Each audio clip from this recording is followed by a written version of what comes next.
Olá, alunos! Sejam bem-vindos à nossa aula de literatura. Hoje nós vamos continuar com a leitura do livro A Ilha Perdida. Na última aula, eu pedi para vocês fazerem a leitura até o capítulo 13 e hoje vocês devem fazer a leitura, né, durante essa semana até o final do livro. Chegamos finalmente na última semana de leitura do livro A Ilha Perdida, tá? Durante a aula de hoje eu vou ler com vocês o capítulo 13, talvez um pouquinho ainda do capítulo 14, que já é sobre a leitura dessa semana, né? E depois, ao final da aula, também vou passar a vocês a nossa última análise da obra, que é o registro sobre a leitura semanal.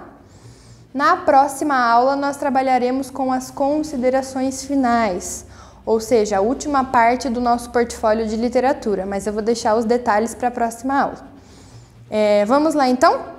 Pode pegar o seu livro, nós vamos fazer a leitura a partir do capítulo 13, que se chama As Histórias de Henrique. Então, até aqui o Henrique esteve lá na ilha, né? Conheceu o Simão, teve várias aventuras e agora ele retorna, tá? Ele retorna para a fazenda do padrinho e tem várias histórias para contar. E é isso que nós vamos abordar aqui. No dia seguinte, os dois meninos acordaram um pouco admirados por estarem novamente na fazenda dos padrinhos após tantos dias de ausência. Abriram a porta do quarto e avistaram Kiko e Oscar andando de um lado para o outro, ansiosos por saberem as novidades. Foram todos tomar café. Padrinho e madrinha apareceram na sala de jantar, perguntando se haviam passado bem a noite e não haviam estranhado o colchão, pois há muitos dias não sabiam o que era dormir numa cama. Kiko perguntou com a boca cheia de pão: "Conte, Henrique, onde você esteve? Não estiveram juntos?" Padrinho disse com a voz severa: "Antes de mais nada, quero dizer que vocês fizeram muito mal. Onde se viu tirar a canoa sem a nossa licença? Quero que prometam nunca mais fazer uma coisa dessas." Os dois disseram quase ao mesmo tempo: "Prometemos, padrinho, nunca mais faremos isso. Pode ficar sossegado." Madrinha continuou: "Não mandamos contar nada aos seus pais em São Paulo porque eles ficariam desesperados, mas passamos uma semana horrível sem saber o que havia acontecido. Nem dormimos direito, pois nossa preocupação era enorme." Eduardo e Henrique tornaram a pedir desculpas aos padrinhos pelo mal que haviam causado e disseram que na véspera estavam tão tontos e cansados que nem sabiam o que diziam. Padrinho ainda fez um pequeno sermão sobre meninos desobedientes e terminou falando que daquela vez perdoava, mas que eles nunca mais caíssem noutra. Depois do café com leite, que os dois acharam uma delícia, Padrinho pediu que cada um contasse por sua vez o que havia acontecido. Eduardo falou primeiro e quando contou que construíra a jangada sozinho e apenas com o auxílio de uma faca e depois de uma machadinha encontrada por acaso, todos ficaram admirados e Kiko quis saber de que jeito ele amarrara os paus. Eduardo contou tudo bem direitinho e acabou de falar. Então Henrique contou sua própria aventura, desde o momento em que ficara na prainha sozinho e aparecera um homem barbudo perguntando o que estava fazendo ali. Padrinho perguntou muito admirado: "O quê? Vive alguém na Ilha Perdida?" Então Henrique contou a história de Simão, de como ele vivia lá na ilha há quase 20 anos e dos bichos que viviam na sua caverna. Henrique percebeu logo que ninguém estava acreditando nas suas palavras. Madrinha olhou para Padrinho sem dizer nada. Kiko e Oscar também ficaram de boca aberta. Madrinha perguntou meigamente: "Não seria sonho, Henrique? Você não esteve doente?" "Não, madrinha, não sonhei nem estive doente. Tudo isso é verdade." Oscar perguntou: "E os sapatos feitos de cipó, por que não os trouxe para casa?" Kiko disse: "Eu queria ver a machadinha que você usava na cintura. Onde está?" Henrique respondeu: "Simão não quis que eu trouxesse nada da ilha. Quis que eu viesse do mesmo jeito que lá cheguei." Voltou-se para o irmão e perguntou: "Eduardo, onde está a machadinha que você achou na ilha?" "Não sei, ela estava com você." "Comigo não, Eduardo. Quem estava com ela era você." Ficaram tristes ao ver que nenhum deles trouxera a machadinha, uma das únicas ou a única lembrança da ilha. Henrique continuou a falar: "Pois essa machadinha, que serviu para Eduardo construir a jangada, foi feita por Simão. Vi várias iguais na caverna. Eduardo sacudiu a cabeça sem acreditar. Depois perguntou: então como é que ela foi parar na prainha? Não sei, disse Henrique. Quem sabe Simão fez de propósito. Deu um jeito de pôr a machadinha na prainha para ajudar você. Impossível, falou Eduardo. Padrinho pediu: está bem, Henrique. Conte mais alguma coisa. Quais eram os bichos que viviam com Simão? Henrique então falou sobre os micos e a oncinha. Contou como Boni vivia no ombro dele e os 5 o ensinavam a pular de galho em galho. Madrinha perguntou: e o que comiam na caverna, Henrique? Comiam frutas e raízes? Comíamos frutas, carne de capivara, ovos, peixe que Simão pescava. Laranjas, bananas, cocos, mamões, maracujás, ameixas, mangas, fruta-pão. Arregalaram os olhos. Kiko gritou: como passavam bem! Henrique sorriu e disse: os micos comiam pão de ló. Kiko e Oscar pensaram que Henrique estava inventando demais.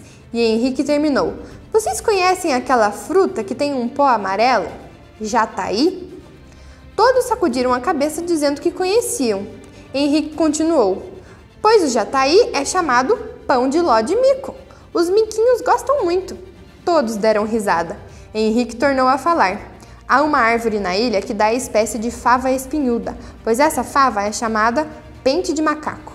Os micos se penteavam com essa fava quase todos os dias. Cada um tinha a sua. Kiko perguntou com olhos arregalados: 1, 2, 3, 4, 5 precisavam pentear os cabelos?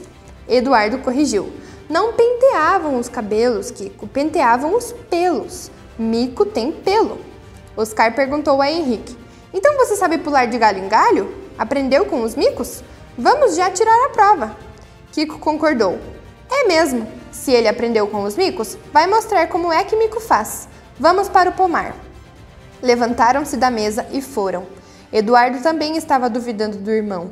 Padrinho e madrinha acompanharam. Bento apareceu com o rosto muito desconfiado e foi atrás deles. Chegando ao pomar, Henrique tirou os sapatos e as meias, como fazia na ilha. Depois, o paletó. Todos ficaram à volta dele esperando as proezas. Henrique deu um pulo e dependurou-se num galho de mangueira.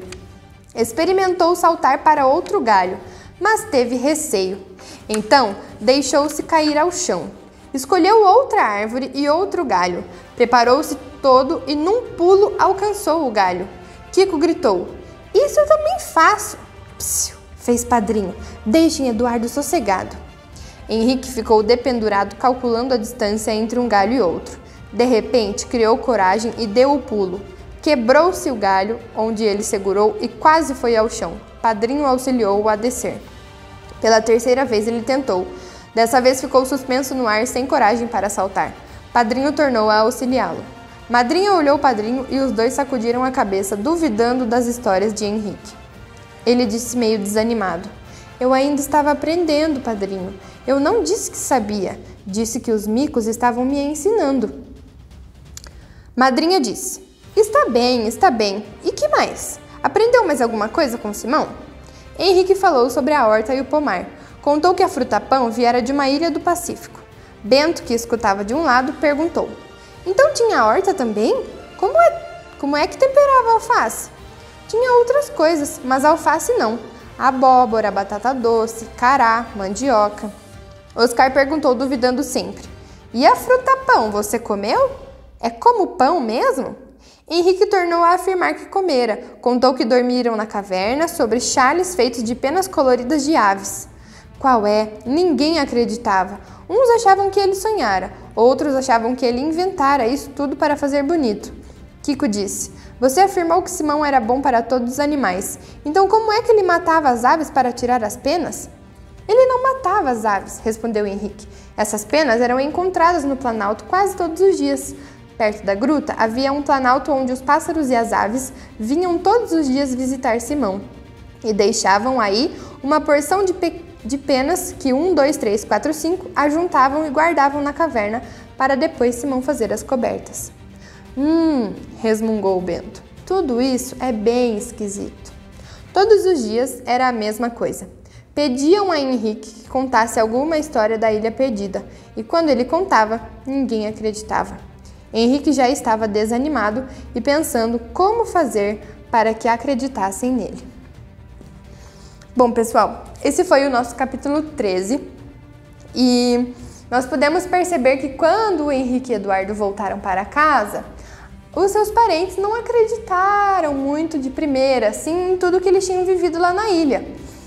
Principalmente por conta da história do Simão. Eram muitos detalhes que eles não podiam imaginar que aquilo realmente aconteceu. E principalmente pelo fato de que os dois irmãos não estiveram juntos em todo o tempo. Então até mesmo o irmão que esteve na ilha não acreditava muito nas coisas que o outro irmão tinha vivido quando estava junto com o Simão. Mas então, nos próximos capítulos, a gente vai ver que a aventura ainda não acabou. Eles vão até a ilha novamente, junto com todos, para que eles pudessem mostrar para os parentes aonde eles viveram, qual foi a prainha, onde eles tinham deixado a canoa, para que eles pudessem imaginar melhor como foi que tudo aconteceu. Então, durante essa semana, nós vamos finalizar a leitura do livro com essa última aventura e na próxima aula nós faremos as considerações finais. Mas antes, eu quero deixar com vocês a nossa análise da obra de número 4.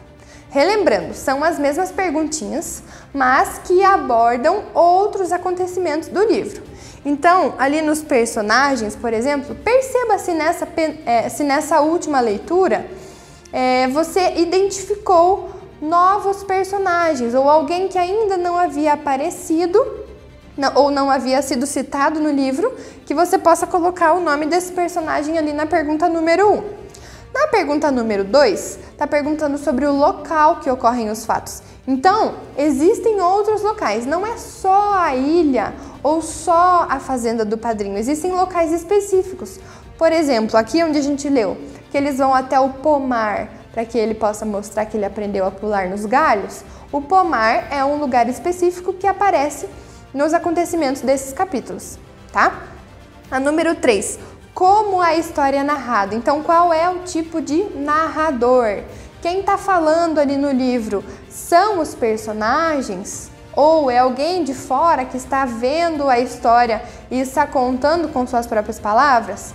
Perceba se os personagens têm fala no livro ou não e registre aqui no exercício de número 3. No número 4, nós temos quando ocorre a história, ou seja, você vai colocar qual é o tempo. Você pode citar quais foram os acontecimentos de antes e alguns, se você já souber, né, o que vai acontecer depois. Você pode colocar o que aconteceu antes e depois daquele acontecimento e você também pode dizer se é o tempo cronológico, ou seja, está acontecendo uma coisa de cada vez ou são acontecimentos que vão e voltam. Esse seria o tempo psicológico, tá? E na pergunta número 5, você vai colocar qual é o enredo da história. O enredo, lembrando, é a sequência de acontecimentos. Então você vai fazer um breve parágrafo contando com as suas palavras quais foram os acontecimentos na leitura dessa semana, tá? Então, o que vai acontecer ali que você pode pontuar como os acontecimentos principais da narrativa dessa semana. Tudo bem? Na próxima aula, então, nós teremos todos os alunos que já finalizaram a leitura do livro e aí nós trabalharemos com as considerações finais. Por hoje é só. Muito obrigada!